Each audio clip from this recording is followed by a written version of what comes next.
Come on, yo. Slant. Yeah, but isn't this the unplugged version? I don't know. I think it's the unplugged version. All right, Paulie, let's go. Paulie back here on the Latino Slant. Make sure you are subscribed to the channel. Please consider becoming a member. We got merchandise. I mean, we got all kinds of stuff. And today we have all kinds of dudes hanging out. We got the boys from Midnight's Edge Espanol, Diego and Pablo. What's up? ¿Cómo vamos? Hey, man. Hey, we got some news. Exciting Yeah. news. Exciting news. Diego, go for it. Okay, as the article says, DC's Blue Beetle moves from HBO Max in favor of a theatrical release. Nice. We're seeing the metamorphosis of this like kind of unknown superhero been around for 20 years, give or take a few years.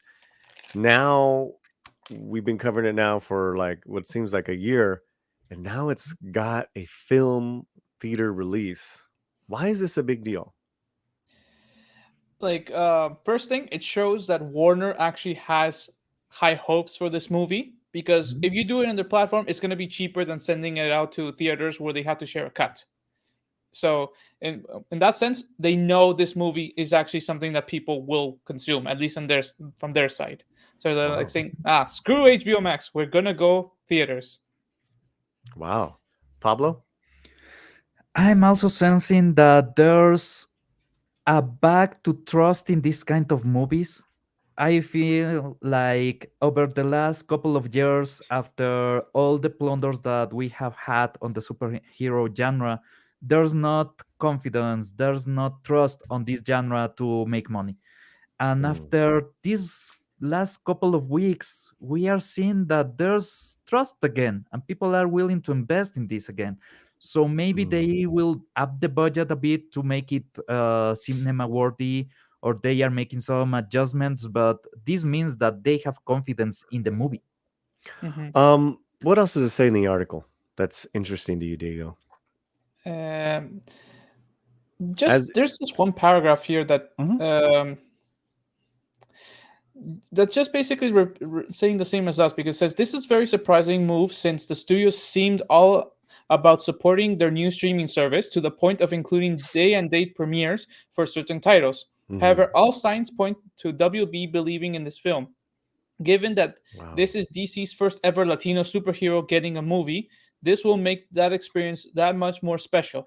A lot of fans were critical of WB putting all of their Latino-led films on HBO Max, which included the 2022 Batgirl film starring Leslie Grace, and hopefully this means the announcement of Batgirl going to theaters is right around the corner.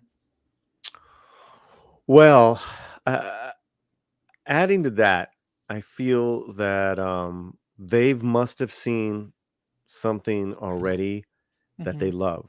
Probably an amazing script and an amazing work chemistry that we saw in the panel. We got a slice of that panel a few months ago, or maybe it was last month. The writer, director, and the lead talking about their excitement of the film. I think the studio knows something that we're all kind of like we're vibing off of that. Just that panel is an amazing script. Yep. There's some questions though. First, will it be part of the Snyderverse? Yeah. That's the only question that you had that you really been wanting to ask. Well, it's an important question because there's a lot of people that like the Snyderverse, and after what happened with the Snyder Cut for Justice League, there's a lot of interest on that universe. The only universe that I feel there's some interest in that way is in the Joker universe, and we are not revisiting that in a long while. So, well, that goes back to what you had said. You said in the recent weeks, as far as confidence, I'd say that started with the Snyderverse this year. And seeing what was more successful than the other ones. I think the Marvel films, no matter how I felt about them, Black Widow, Shang-Chi, and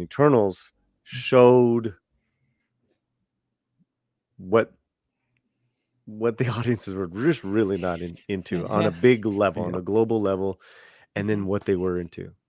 Schneider Universe, um, and now Spider-Man, Sony Spider-Man. And what are your thoughts on that? They need to replicate what Sony is doing on hearing the fans. This Mm-hmm. this is just obvious if you are seeing the amount of money that Sony is making. And well, Disney is making 25% of that, but who cares? And it is because they have been hearing the fans. They have been taking the decisions on how to move with the characters and with the stories, Mm-hmm. so they don't antagonize people. So they are not against anyone. And that's Hmm. good. Hmm. Diego? I think the best way to say it is that, as Paulo says, to take a page out of Sony's book, but maybe try to make it their own as well, right? Mm-hmm. Mhm. So yes, take things from the fans, but maybe try to, if they want to give it a spin just to make it a bit more interesting, take the bit of the risk, because also we got to be honest, Warner hasn't been taking risks, and I think that's also what's missing in the movie industry. Somebody who wants to take that gamble at times, Mm-hmm. Mhm. and maybe it's not the most logical idea, but Mm-hmm. it could be fun, especially with a character like Jaime Reyes and his powers as Blue Beetle, because Mhm. since his powers let him do anything really, his armor can make Yep, anything he basically. needs. It Mm-hmm. gives him the flexibility of actually being a bit more wacky as a Mm-hmm. superhero in that sense, and see so many crazy things he could do as a superhero. And failure brings a lot of comedy because Hmm. if it doesn't work like he wants, it can be quite hilarious. Let's be honest. Um, I think also too what you're saying holds a lot of merit because of how they're treating Miles Morales Spider-Man as compared to Jaime Reyes, Blue Beetle, and we're not talking about the casting yet. Let's just go with that. So what we did is because the Miles Morales trailer came out, and what we had did was there was like some pushback. What we did here on the site and on our Twitter was we did a poll, and I want to go to that poll and go to this our Latino Slant poll. This was done. I can't remember the day, 11 days ago from this time, but 74 votes on our little channel, little petri dish there. Diego, Mr. Analytic guy, 59% Jaime Reyes, It's like, 23% both. Miles Morales 18. What does that tell you guys? What does that tell you? at least as a character on his own, Mm-hmm. Jaime Reyes is more beloved than Miles, because this is not a sense of nobody likes Miles. No, no, no, no, no. This Mm-hmm. is just Mm-hmm. comparing between the two of them, who people Mm-hmm. like more. People like Mm-hmm. more Jaime, Mm-hmm. and Yeah, that also can point you towards the quality on the storytelling on both characters because in the comics, let's be honest, Miles Morales has not had a great run, but Jaime Mm-hmm. Reyes had. And his interactions with a lot of characters is what Mm-hmm. made him what he is. He's Mm-hmm. basically, he was a joke at the beginning. Now he's a dependable superhero that people respect. So, Yeah, I mean, just in our little, polls there, and comments by the fans, like who know the both comic book characters. They're saying this is how you treat a superhero. This is how if you have to reimagine or create someone, it's Jaime Reyes. It's his history, and his connection to the other characters as well. mhm, So I think that, and then what cannot be denied is the rising star of Xolo Maridueña. I mean, yep. I truly believe that all those factors, right? They mhm, probably Warner saw the script, they heard the fan service, they heard the fans, they heard you guys, and they really see what you know as Xolo as a leading man and his fan base, because he's got a huge fan base now as well. Yeah, mhm, Shoal is fun. That's the thing. If you have Mm-hmm. seen him act, he's fun. And this is a character that is not as quippy as Spider Man, but maybe more messy and maybe more childish. So Mhm. that's something that I want to see, and Sholo can Mhm. pull it off. Yeah.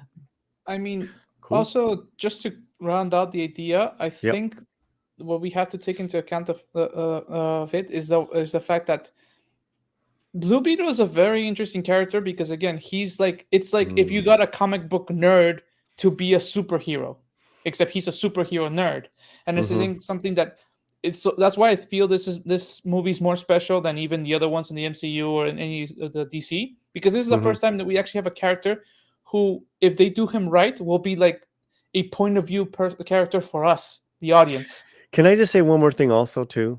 This Mhm. is a Chicano character from El Paso, from Texas. Like we haven't had a superhero outside of New York forever. Mhm. Or they're from outer space, right? Or they're from another Uh-huh. dimension. You know, like it's so cool. This is gonna be very different, guys. Oh, you Yep. know, and then I guess Venom and then was what, San Francisco? Mhm. You know, but Yeah, and Thor. yeah. Again, I just think it's so different because it's not, not from a big city, not from LA or New York. I mean, most of the characters are what, like around New York or that type of thing, right? Mhm. The different boroughs. Um, I think it has, the potential to be something very, very unique. It's also too, we've heard that there's going to be a strong strong connection to Jaime Reyes' family. So a Nice. lot of pluses here, guys. I mean, the only thing I'm sad is the fact we have to wait till 2023 to see it, but it's Oh, going to be worth the right. wait. Be worth the wait. All right, everyone. Thank you so much. Don't forget, let us know what you think. Leave a comment in the video here, and I will also connect you guys to our other coverage of our coverage of our Blue Beetle coverage here in the channel as well, because we've done a lot of videos in this past year. So there you have it. Thank you guys so much. We'll see you soon. Come on, yo. Come on, yo. Come on, yo. It's land. Yeah, but is this the unplugged version? I don't know. I think it's the unplugged version. All right, Paulie, let's go.